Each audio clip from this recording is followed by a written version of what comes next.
gentlemen, welcome to another episode of Fuente and Meerapfel present Meet the Professor. Hello, world. Hello, hello, hello. Hello, Jeremiah. Hello, Gordon. Today is a very special day. We have a huge guest of honor on the show. We are very excited. Mr. Gordon Mott is a senior contributing editor for Cigar Aficionado and the magazine's former executive editor. He smoked his first cigar in Latin America, where he spent 8 years with the Associated Press, night writer, and as a New York Times freelancer. He then moved to Paris, where he completed 2 unpublished novels and freelanced for several publications. Gordon was with Newsweek before joining the Shanken Communications, where he worked with Marvin on the development of Cigar Aficionado and Cigar Inside. He's a cum laude graduate of Harvard, a good friend of the family. Gordon Mott, welcome to the show. It is a true pleasure to be here, Jeremiah. You know, my only regret about this is it's 10 o'clock here in Mexico, and it's a perfect time to have the first cigar of the day. It's a little hard to justify having a glass full of rum next to me. So, I'm working on, an orange drink with ice in it. That's all I can say. Send the Mexicans to Cuba, and they'll teach them how to have rum at 10 o'clock in the morning. Well, I have a few other things to do today after I finish with you all. So, all right. Well, Gordon, it's an honor. It's a pleasure to have you with us. We've been friends for many, many years, and I consider you probably one of the top, without a doubt, one of the most knowledgeable people that has covered our industry, has covered Cuba, Nicaragua, Honduras. So the first question I'm going to ask to you is, because we do a little bit of history, I know because we've talked about it. How was it for you with, I guess, a typewriter in that time, maybe a tape recorder, a camera, and a cigar covering the Sandinista revolution? How did it feel? Because you were young at that time. Very. Before I start, I want to say hi to Carlito. Hey, hello, my brother. Good to see you. Oh, El Papo. Look at that green. I hope Don and everybody's well. And I've been reminiscing all morning about the first time that I met you in March of 1993. And I haven't seen you in a while, but I'm so happy. I'm so happy. And I have such a feeling deep inside to see you looking so well. You're the same Gordon I met 23 years ago, and you'll be the same Gordon for the next, Gordon Mott for the next 23 years. Yeah, well, Not only to my family, but to the entire industry and everybody who's ever touched you. Well, it's a big abrazo to you, mi amigo. We have to do it virtually. We can't do it like for real right now. Hey, ole, ole. Sounds good, brother. Thank you. Jose, when I moved to Mexico in 1978, I was transferred there by the Associated Press. It was truly considered one of the backwater bureaus in the entire AP network. Up until 12 months previously, the Bureau had a live communication to New York for 1 hour a day. And the rest of the time they were compiling information and then, sending it during that hour that the wire was live. So I arrived on about July 24th, 1978, and I forget the exact date, but it was within 2 to 3 weeks. The Sandinistas seized the National Palace in Managua, and that began the start of the Nicaraguan Civil War. So 6 weeks later, and truly I'm being kind to myself to say that I was a green, young, and inexperienced reporter. I was in the Hotel Intercontinental in Managua, listening to gunfire out the window and listening to the Red Sox lose the game to the New York Yankees on shortwave radio. So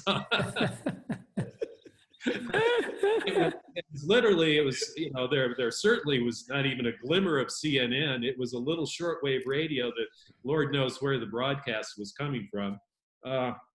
And you're right, I traveled with a little cassette tape recorder and a very old portable manual typewriter that came in a green steel case. The guy in New York who sold it to me when I was on my way, out the door, swore to me that Mike Wallace from 60 Minutes had owned it at one point. I still have it, but we would, type up the story, and then usually, because the telex, there was one telex in the hotel, was usually occupied by other journalists. I would call up New York, which in and of itself was an adventure. You'd place your call, and at some point in the next 1, 2, or 3 hours, the hotel operator would call you back, and then I would dictate that story to New York. So yeah, it was very different back then. Wow. Gordon, you've traveled, Cuba, Nicaragua, Mexico, all over. And when you started to cover facts and stories for Cigar Aficionado, what was the first country you went to do a story for the magazine? The first place we went was the Dominican Republic. I remember very well sitting on the terrace at, and I'm now having a senior moment, the name of the hotel up on the hill with Camp David with Carlito and his dad, and I think Wayne was there too. I'm pretty sure, and Marvin and me. And Marvin was, describing the plans for the magazine, and that was the first place I visited after the magazine began. And by the way, I know this is a nonpartisan moment about the cigar industry, but Carlito, I'm smoking one of your dad's cigars, so. Gordon, this show is non-partisan. It's just like Nicaragua. Well, I could have taken the band off, but why bother? Gordon, I'm going to join you right now, Gordon. This is a perfect moment. Yeah, I think I'm going to do the same right now. Gordon. So let me go on, Jose. So the next place I went back, and I'm not sure, it may have been in late 93 or early 94, I traveled with one of my former photography colleagues from the AP days. He was a freelancer at the time, a man named Bill Gentile, who's gone on to be one of the really most accomplished freelancers in Latin America and teaching young journalists too. And we went back to Nicaragua and drove to Esteli, which basically, if I recall, the last time I had been there had been in 1979 during the Civil War. I think, set a land speed record because I was being chased by the National Guard out of Esteli. I made it from the Plaza in Esteli to the Intercontinental in 51 minutes. I challenge any of you to do that. Oh my God. And so it was really interesting. And I went back to a place that the last time I had been there, it was in conflict.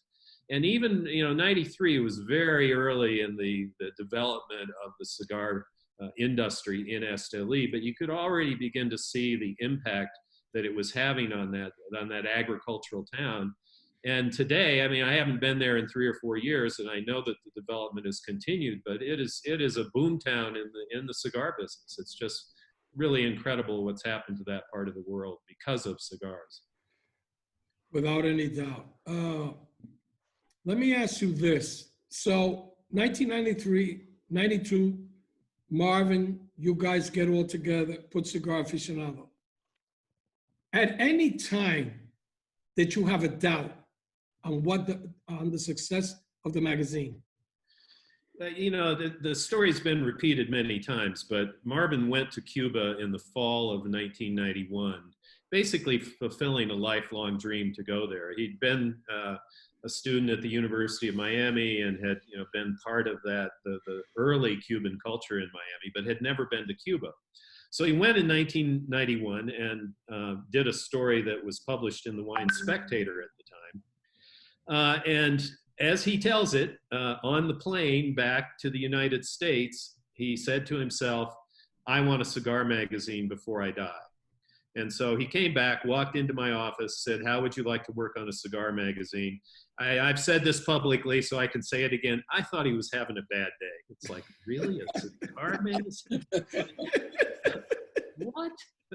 But, you know, it was a challenge as a young magazine editor at that point to sit down and help him, you know, craft the idea, the concept for a magazine. And I mean, from the beginning, he knew, and I think I certainly believed, that it had to be a magazine that appealed to the lifestyle around cigars. I think he was more optimistic about that than I was. My thought was, well, so what are we going to write about after the first issue? We need to have some other themes that are part of the concept. I was proven wrong about that point. Clearly, it's a very complex and fascinating industry. So from that moment, that was basically the first week of November of 1991. And by June of 1992, we had a full prototype and a set of proofs that were headed off to the printer. Most big magazine companies, most of which are much smaller today than they were back then, spend years in development, doing test issues, doing focus groups, really doing a number of test issues before they arrive at the final issue. We did it in 6 months, basically. And as Marvin said, I am my focus group. I know what I want.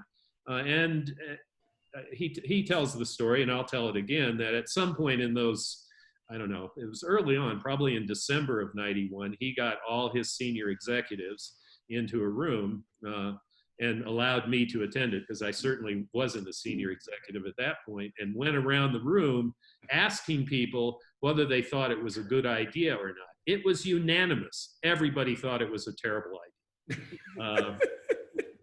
But he said, no, I'm going to do it. We are going to do it. It started, the public part of the promotion started as an 1/8 of a page ad, about that big, in the Wine Spectator, saying, if you are interested in a cigar magazine, please mail us your response. And by the time, within months, we had 25,000 responses to it.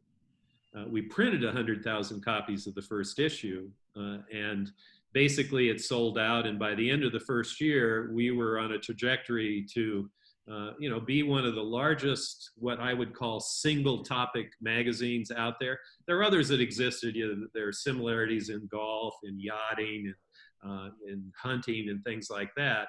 But I truly believe, with all humility, that we were one of the first ones to wrap all the lifestyle themes around the topic, in this case cigars, from the very beginning. And it laid the kind of template for how a magazine like that could be successful.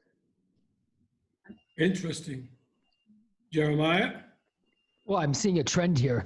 I see men who have a hell of a temperament, a hell of an attitude, who believe in their dreams, and that's how stars are born. And I think the tobacco industry is made of many of those.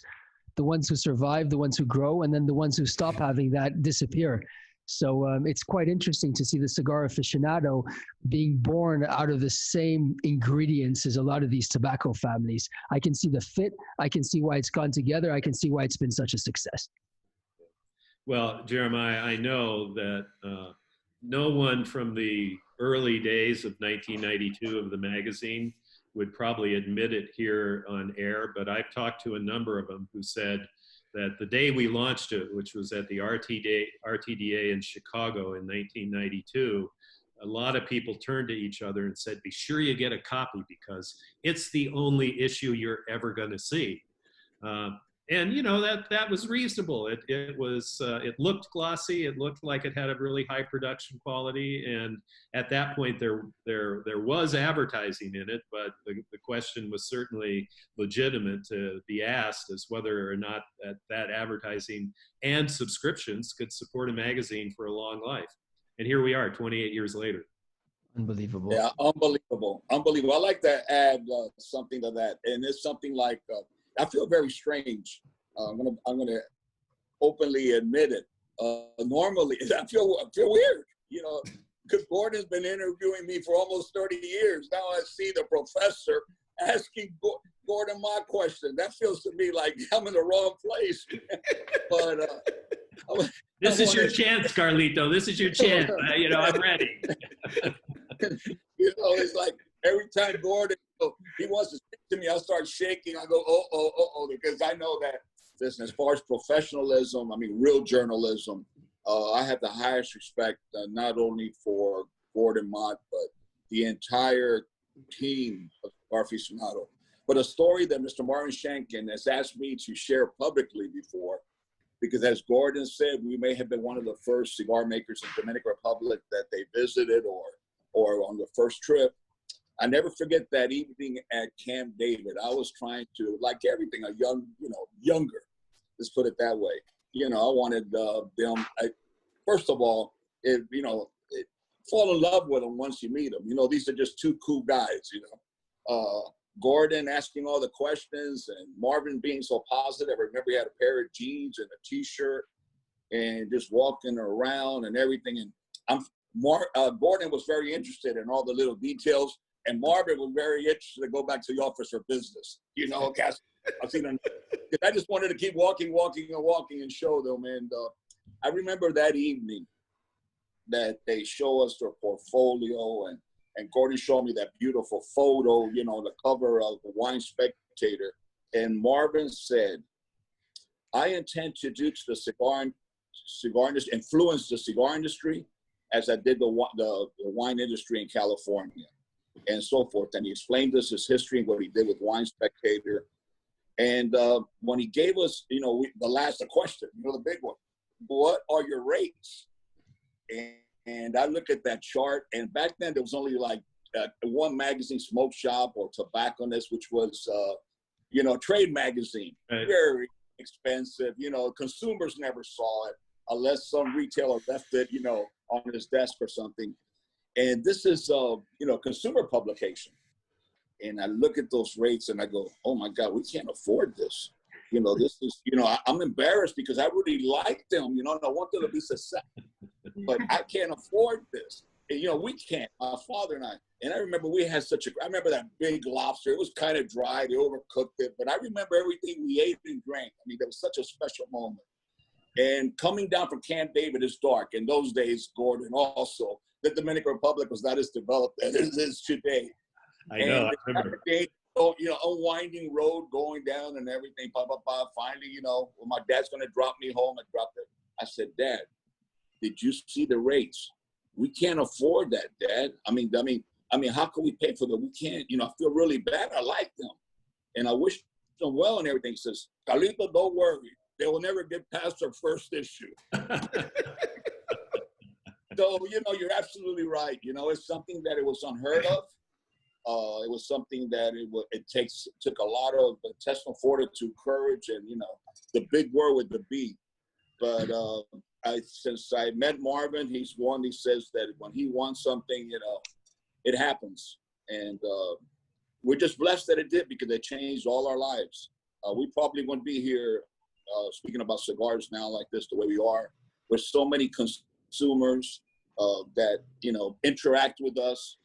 As I mentioned before in other programs, that wasn't the world my grandfather lived in. He never met his consumer, unless it was the grocer in the corner that used to deliver cigars to, or so forth. Today, we're blessed that we have met people all over the world and have built relationships, friendships, an extension of the family, thanks to the cigar, and sincerely, thanks to Cigar Aficionado and the courage to take this giant leap forward to unknown frontiers. And, you know, and the stars were all lined up. Everything just worked out. And, you know, we're very blessed and very fortunate.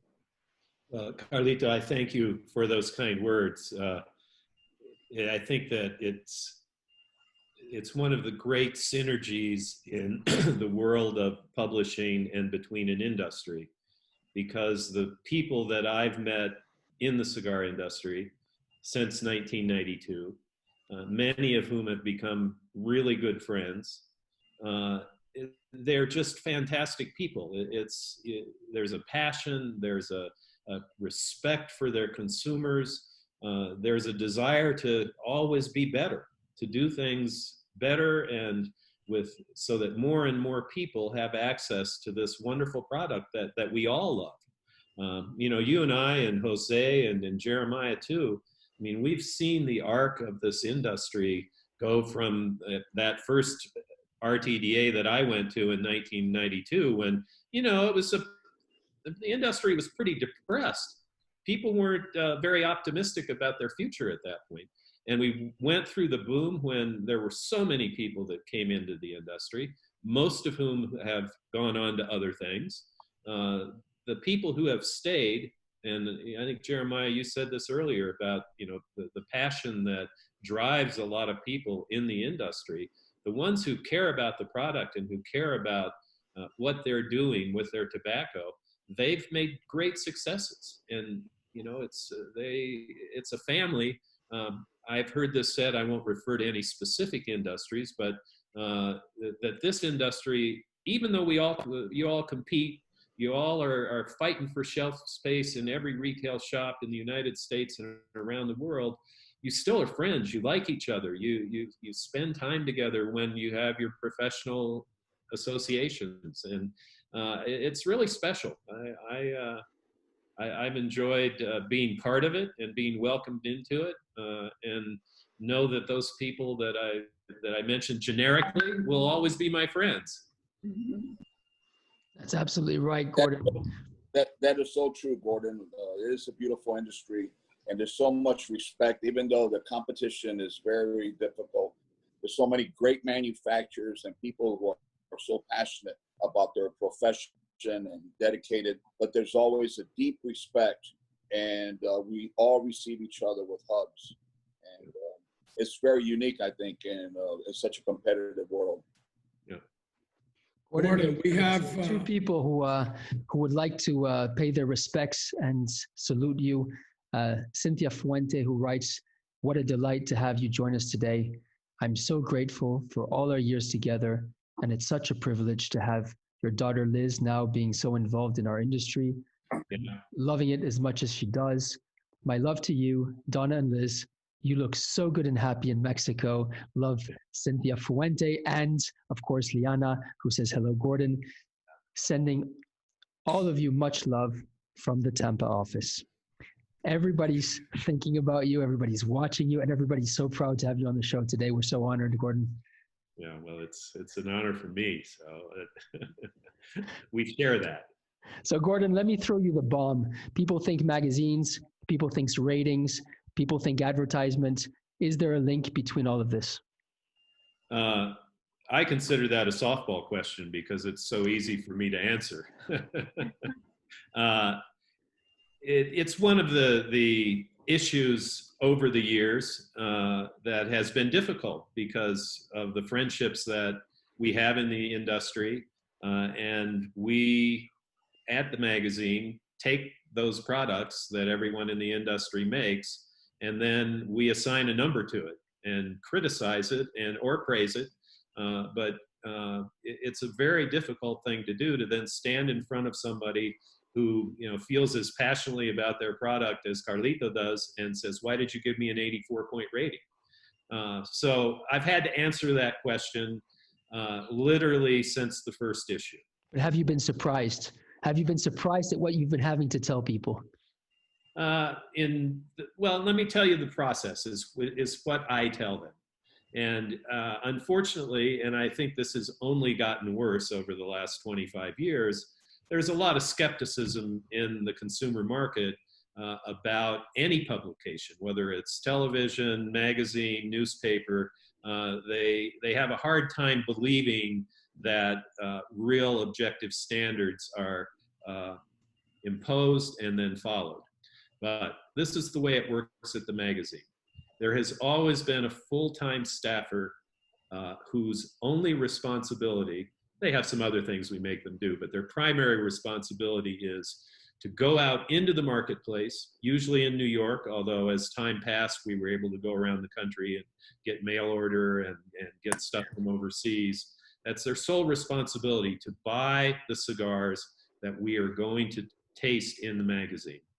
Then cigars arrive at Cigar Aficionado. They're kept in a variety of perfectly humidified conditions. So we used to have a bunch of cabinet Pendergast. We now have a walk-in humidor in the offices in New York.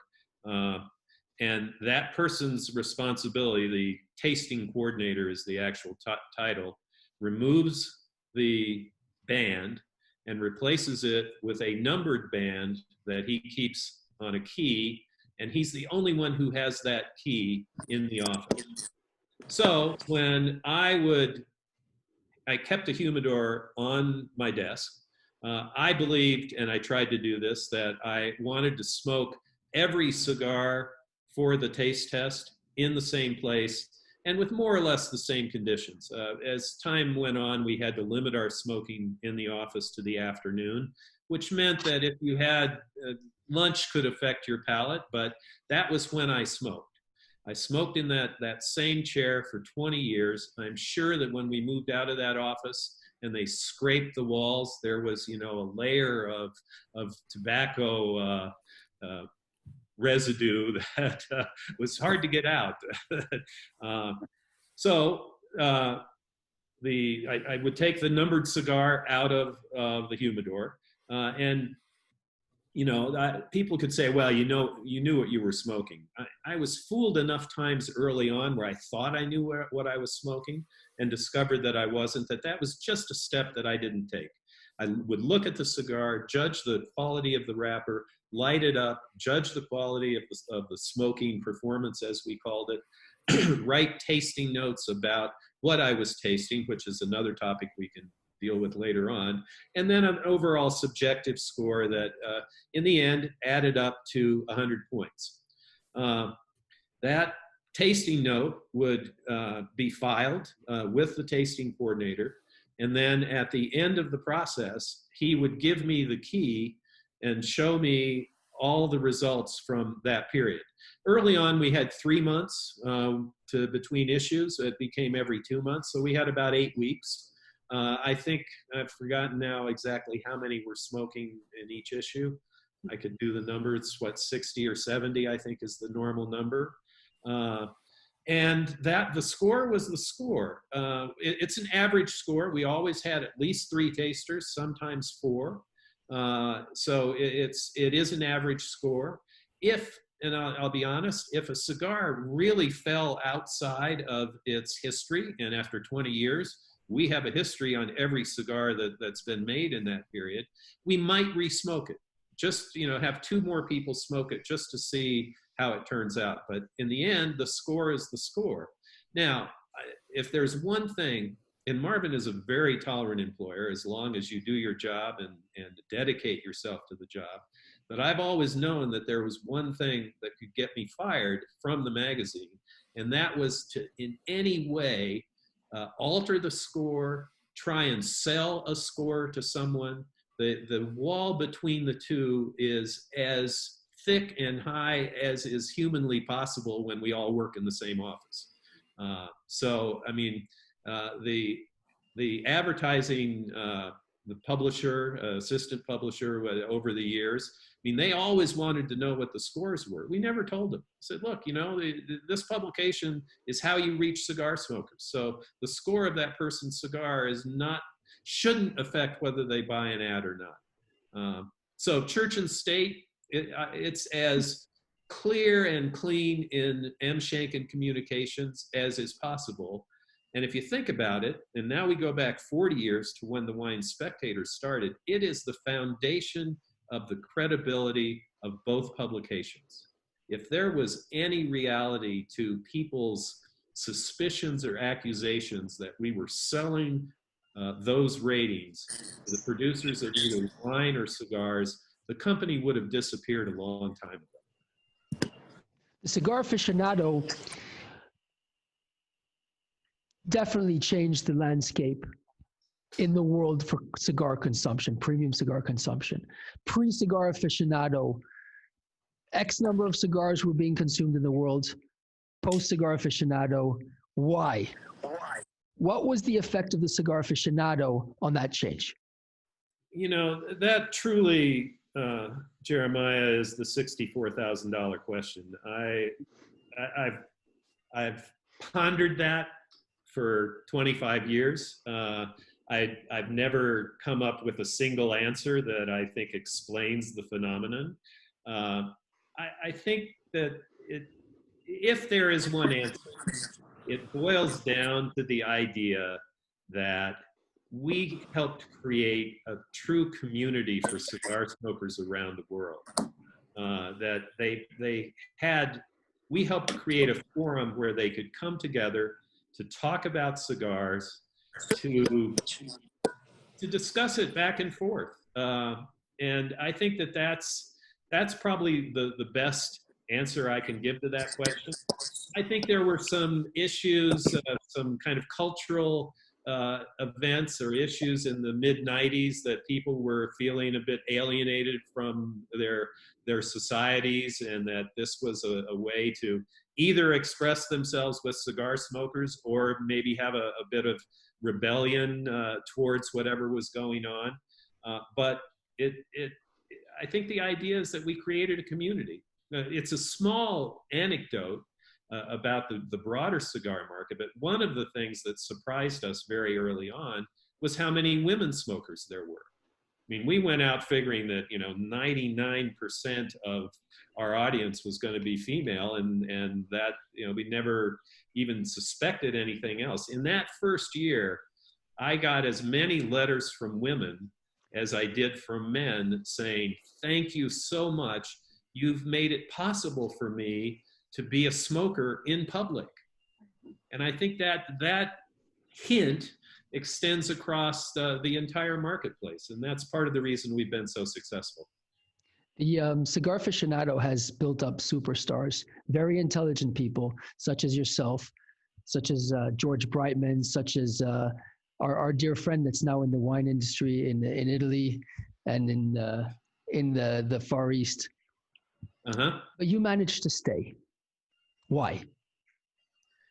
By the way, this is an aside, but I get to tell this story on George since you've had him on the show, okay? I hope you're listening, George. He's if there. not, somebody will tell you. So real early on, we had, there was myself and one other person that were staff on the magazine. There was a staffer, for one of the other magazines that was a smoker, and Marvin, all taking part in the taste test. But we felt like, gee, if we could expand the number of people, that would be great. Well, George's hand went up before I could get the sentence out of my mouth. And I said, but we have to run a test, okay? Because the idea is that this is objective, that, you have to smoke these cigars anonymously. And he said, okay, fine, yeah, I'll do that.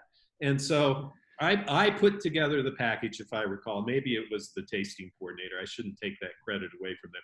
One of us put together a package of 10 cigars, bands removed, number on them, just like we were tasting cigars, gave it to George, and a week later I came back and said, okay, give me your sheet. He handed me the sheet, and 9 of the 10 cigars were identified as which brand they were. And I said, George, you can't be a part of this panel because you can identify these cigars, so you can't be objective. So he gave us a lot of counsel and advice. And you're lucky he can't talk right now. He said you're wrong. He said it'd be 100% of the cigars he smoked. I remember it as 9 of 10, but you're right. It would be a debate, I'm sure. So why did I stay? I mean, I'm not there actually anymore. I'm semi-retired, but I'll get to that in a minute. I did one of those silly things back, I think it was when we left France and I was starting at Newsweek. And I did one of those, 5-10 lifetime plans of things that I wanted to do in my life. And one of them in that list was start a magazine. I thought it was probably the least likely of anything on the list that I was going to be able to do. So when I had the opportunity to work with Marvin in 1992 to start Cigar Aficionado, I felt like it was my baby too. It was something that I helped create, that I gave my entire life to for those 22 years. And I'll flow right into it. The thought of leaving and actually leaving was one of the hardest things I ever did. I mean, I had a great job. I worked with great people. We were putting out a great magazine. And by the way, those great people, Dave Savona, Greg Matola, Andrew Nagy, I mean, I know we put out a great magazine before because I'm watching what they're doing now. They continue to put out a great magazine. And this is for you, Carlitos, I had a dream. You know, I had a dream. I wanted to write fiction. And I knew that given the way I am, the way I work, to actually do that while I was working for Marvin and putting out the magazine was going to be very difficult. So it was part of a long-term plan, but basically I left or went into semi-retirement. As you know, I still work for the magazine. It was with this long-term vision of what I wanted to accomplish. And here's my moment of, you know, shameless self-promotion. You know, yes. I did it. I wrote a book, 1010. Anybody who's on here who hasn't read it, I hope you do read it. So, you know, it's another check on the life list. And by the way, I'm about 35,000 words into the next novel. So it's something that I really knew I wanted to do. I will say this, that the fact that I've been able to maintain my ties to the magazine, to the industry, to Marvin, has made it really so much easier. I think if that day in 2014, when I walked out the door, if it had slammed shut behind me and my connections to the industry had, let's say they would have been altered, you know, it's just human nature, it would have been much, much harder than it has been. I feel really fortunate to have maintained a set of friendships in the industry, and it's, you know, here we are. Gordon, after the boom, when things calmed down, people started going back to their day jobs and the industry settled down, did that have an impact on the magazine and on the numbers in circulation? It did. I trace it to kind of, I think there were two issues in, I forget the exact date on it. It was the first Pierce Brosnan cover we did. I think the magazine was 560 pages. It was like, you know, Brides magazine. It was gigantic. And between that issue and the next one, we lost something like 60 pages of advertising from companies that went broke, just disappeared. And so at that point, we had to take a step back and say, if this trend continues, you know, we can't be solely reliant on the cigar business going forward. And we would like to expand the audience. And it wasn't just a business decision. I mean, I really believe then and today that if you produce something that, yes, is focused on cigars, that it's good for the industry, but if you can wrap these other articles and themes around it about sports, wine and spirits, cars, even clothes we did for a long time, you attract people who at that moment may not be a cigar smoker, but they read about it and they say, well, you know, maybe I'll try it. This looks pretty interesting. And so that was part of the debate at that point in 1998. And that is when we changed the logo. I'm sure you remember, it used to be Big Cigar, Little Aficionado, and then we went to Little Cigar and Big Aficionado. Let me tell you, that was probably the second most number of letters I got criticizing us, saying, no, you've abandoned it. We knew this all along. You know, you were never going to be a cigar magazine, and now we know the truth. And I had a very easy response to that because I went and analyzed. I said, God, maybe they're right. Maybe we were walking away from the cigar business. Well, before we made the logo change, it was between 30 and 32% of the editorial pages in the magazine were devoted to cigars. That includes the tasting pages, which I count. You know, it's a big part of the magazine. Mm-hmm. In the two issues after we made the change, we averaged 31% of cigar editorial. So the proportion of content never changed. Now, perception is important. There's no doubt about that. But I think we've proven over time that we remain committed to the cigar business. We remain committed to helping the industry get better, to do new things. And so, yeah, it definitely altered our perspective at that moment, as it should have. You know, we took a hit. So The FDA has been the devil to our industry. What have you and the Cigar Aficionado done about it? Well, I mean, first of all, I think we've had a pretty consistent editorial page about the subject, particularly in the aspect of saying cigars are not cigarettes. You cannot make that equivalency. I think also that it's, well, I'll tell you, I actually testified before the FDA back in, it must have been about 2005. I sort of remember the date. It's a little funny. I was scheduled to testify on a Tuesday morning. I was playing golf on Saturday noon and playing with my normal group. I think I had the highest handicap in the group. And my good friend, who's a 5 handicap, anybody who plays golf knows that that's a serious good golfer. I was standing about 25 yards in front of him and a little bit off to his, his right. And he shanked a ball, a full swing 9-iron from 140 yards out. And I saw the ball about halfway towards me, and it hit me dead on in the cheek. Knocked me to the ground. One of the other caddies in the group said to me later, he said, "I thought you were dead," because I felt, just like a rock. I actually wasn't knocked out. I saw it coming and was falling with it. But so I walked into the FDA meeting with this, literally it looked like I had a golf ball stuck in my cheek. Which, as you can imagine, some sort of mouth injury for testifying about cigars. Now, this gives you an idea of the crowd I was facing. I made a joke about it, saying, "I just want you to know, this isn't what you might think it is. I got hit by a golf ball." Not one smile, not one laugh from across the table. It was like, okay, well, we'll move right along from that.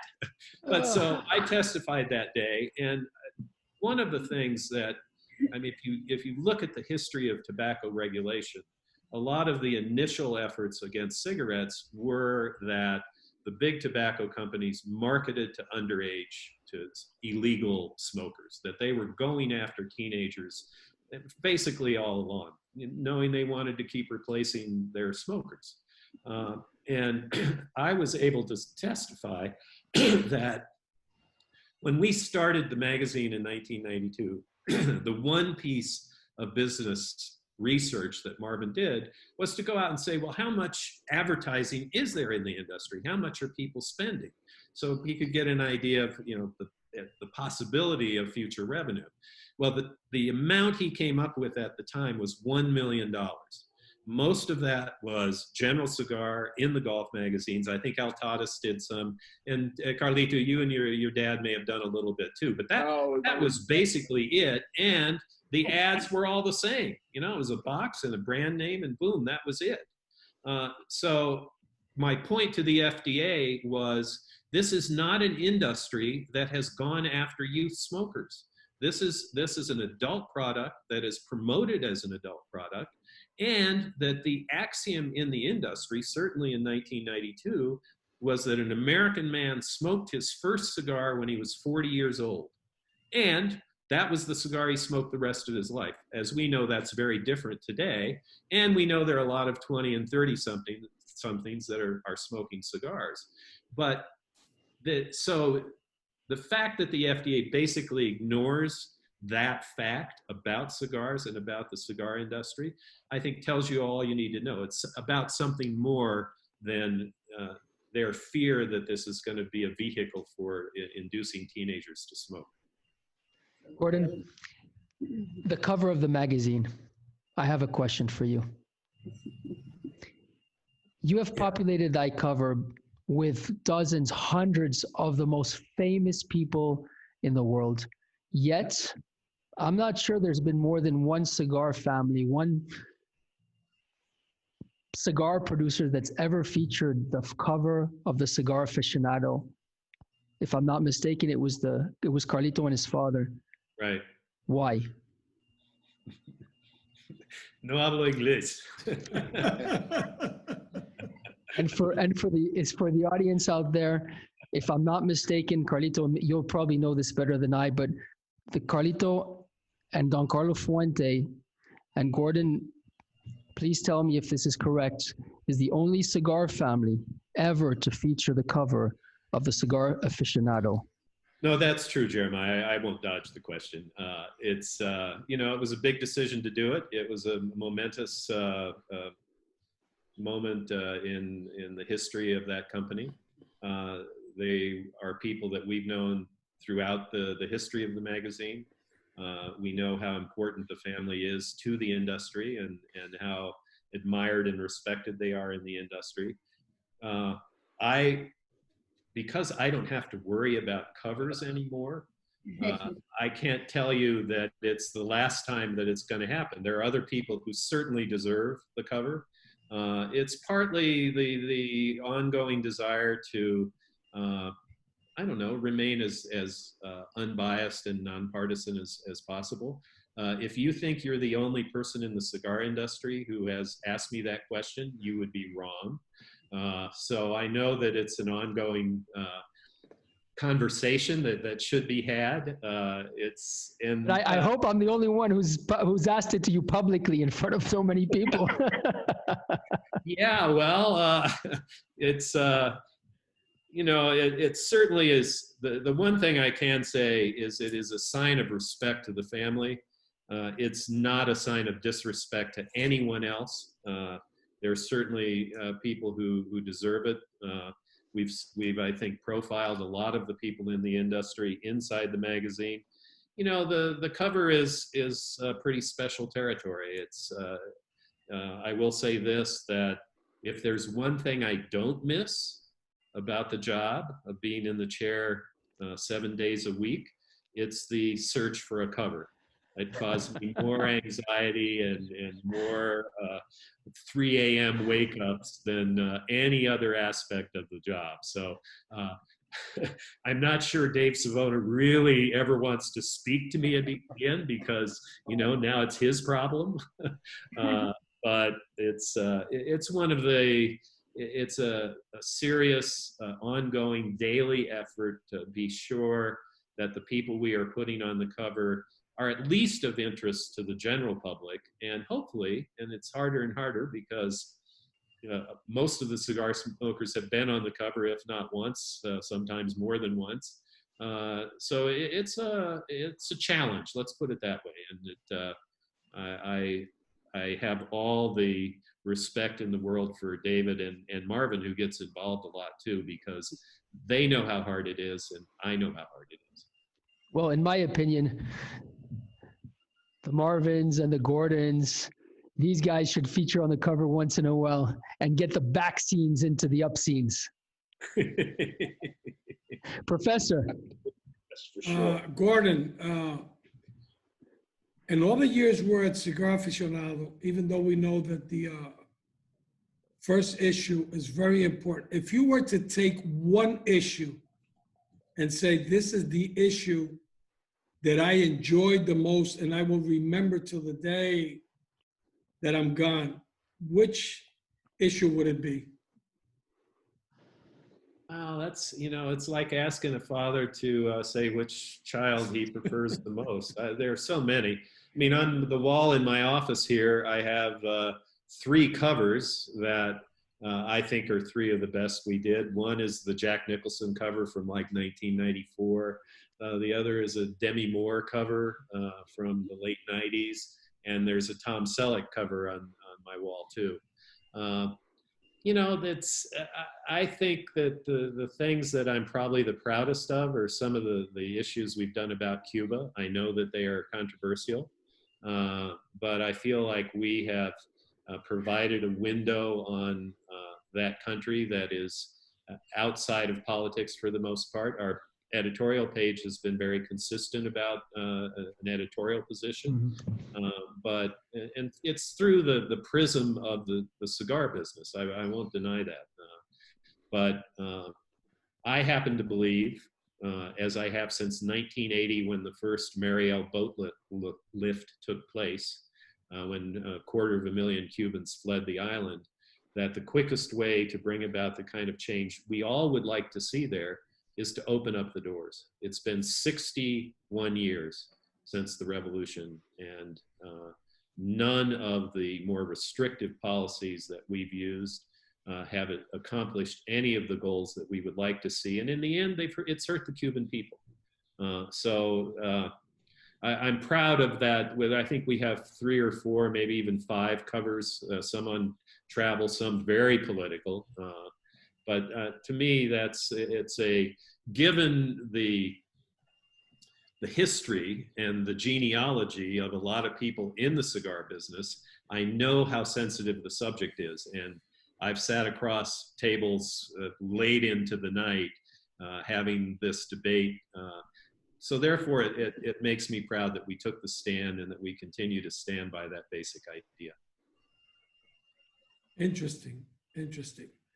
Carlito, since we mentioned that cover with you and Don Carlos, when you guys saw it, what did it mean to you and to your father? No hablo español.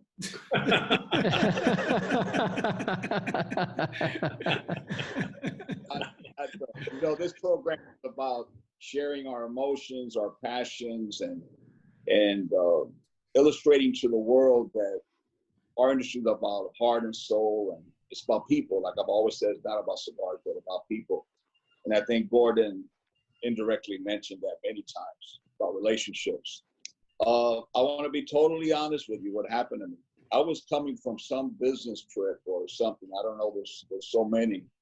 I'm in the United States, and I was not aware of anything. First of all, it took it took a lot of time and a lot of convincing to have my father fly from the Dominican Republic to Tampa for an interview with Cigar Aficionado, or an interview or a photo shoot. He said, I got too much work in Santiago, I can't go, this and that. That's first of all, that's a chapter within itself. Gordon knows my father well, knew him very well, and this and that. So we get there and taking a photo shoot, and they have no idea. Listen, and they kept taking photos of my father, and he wanted to get back to the Dominican Republic, get to work. He wanted to grab the phone and see what the daily production was like. I mean, this mindset was not in this photograph. And we spent a lot of times, but we had no idea at any given moment would that ever have crossed our minds about the cover. And like I said earlier, my highest respect, because the professionalism of Cigar Aficionado and their staff was impeccable. But there was never any leak or any clue or anything. I'm walking in the airport, and I look, and I see, you know, at a glance, I see an image from a distance, and I wasn't seeing that well at that time. And I see like a silhouette or something of 2 hats and 2 white shirts. And I thought to myself, that must be a coffee magazine or a coffee store. And I stop, you know, and I go back and look at it. I remember that I couldn't hold the magazine, that I was shaking so much, and tears were running down my eyes. And I'll never forget, I didn't know what to say. Should I write a letter? How do I thank them? You know, what does the emotions were so strong that, you know, what it meant to me, I didn't know. And I get a call, I get to the Dominican Republic, and apparently people knew about it, but I was somewhere I hadn't heard anything. And since I'm in the Dominican Republic, the magazines go to Tampa, apparently. You know, they go to Tampa first. I don't get them. You know, they send them after. But I remember I get a call from Marvin. And he says, did you see the magazine? I said, Marvin, yes. I've been trying to find the right words. I don't know what to say. Blah, blah, blah. He goes, okay, I just want to know, do you hate me? Are we still friends or not? And that was Marvin, because he was surprised he hadn't heard from me. But you know, it's such an honor. It's not enough. I can't describe it. It's a huge honor and everything to be part of this industry. It's very appreciative. It was an opportunity. Now we look back, you know, it's something that I'm standing next to my father, who, you know, I don't stop speaking about, who's a pillar, my backbone. And everything, and it's indescribable, to be honest with you. The feelings and the emotions that I felt that moment and continue to feel today, 8 years later. Continue to feel the same feeling and everything when I see that. It's something that's going to be for my grandchildren and my children and grandchildren to leave something so profound that hopefully it will inspire them to learn about their grandfather, to continue the follow the family philosophy, and it's never happened again. It's the most beautiful thing that's ever happened to our family. It was great. That's beautiful, Carlito. Gordon, you're still a young man, but you say you're retired. You got a lot of bullets under your belts. What's next? Well, I'm working on my next novel, which it's 2020, but it refers to sort of 2020 vision. 2020, I think, is going to be a bad title to put out there in the market at some point, but maybe people will be curious. But yeah, I'm doing that, and I hope that the relationship with the magazine continues. I love going to the Big Smoke. We're all hoping that we are able to hold it in November, both in Fort Lauderdale and in Las Vegas. I think that it's important that we find ways to get back to whatever the new normal is going to be. And so I hope to continue what I'm doing and kind of enjoying the sunshine down here in Mexico. So the first book's called 1010. The second one's called 2020. Right. There's a trend settling in here, isn't there? Yeah, no, and I have outlines for 30-30, 40-40, and 50-50 too. There so, you go. That's the spirit. And tell us a little bit about these books. We won't be around to read it. Hopefully, that'll be great. I hope I'm around to write it. But 1010 is a story that was inspired by 9/11. Jeremiah. It struck me one day. It was about 2 years after the attack. And I was on my daily commute, which went through Grand Central Station. I lived up in Westchester County, north of the city. And I realized that nearly 2 years later, instead of crossing the main atrium where the kiosk is in Grand Central, I was walking along the side corridors, partly because in this, old foreign correspondent's brain, I was thinking, well, if there's going to be another attack, it'll be a guy in a trench coat and a bomb right there in the center. And I thought, well, here I am. I was not directly affected. I have two very close friends who literally lost dozens of their coworkers and friends. They happened to not be in the buildings that day. And so for people like that who truly had firsthand experience, lost loved ones, lost a firefighter or a policeman because of that day, I could only imagine what the trauma had done to them. So the book is about a fictional terrorist attack and how the trauma of that event affects four people who are the principal characters in the book. And I think that's something that's kind of the bigger theme of the book, of how trauma affects us and how we can survive it, and how people make terrible choices in those moments of trauma. So that's what 1010 is about. 2020 is about identity theft, and I won't tell you more than that. All right, we'll be looking forward to both of those. I got to get on 1010 first, and then I'll be searching for the 2020. Gordon, we have a tradition on the show, and we like to have a daily joke. And for the daily joke, I'm going to pull on Rich. Rich, you're live. Thanks, Jeremiah. Hi, Gordon. Hey, Rich. Hello, Rich. Rich. Jose, hermano. Hermano, un abrazo. I guess with Jose, Carlito, myself, and Gordon, there's a few guys that do remember some of the old RTDAs. I think Jeremiah, at that time, I'm going to tell about the 1998 show in Opryland. Jeremiah, I think at your house we're trying to decide cloth or paper on the diapers, but there was a old tobacco store in Lower Manhattan owned by the Goldstein family for 3 generations.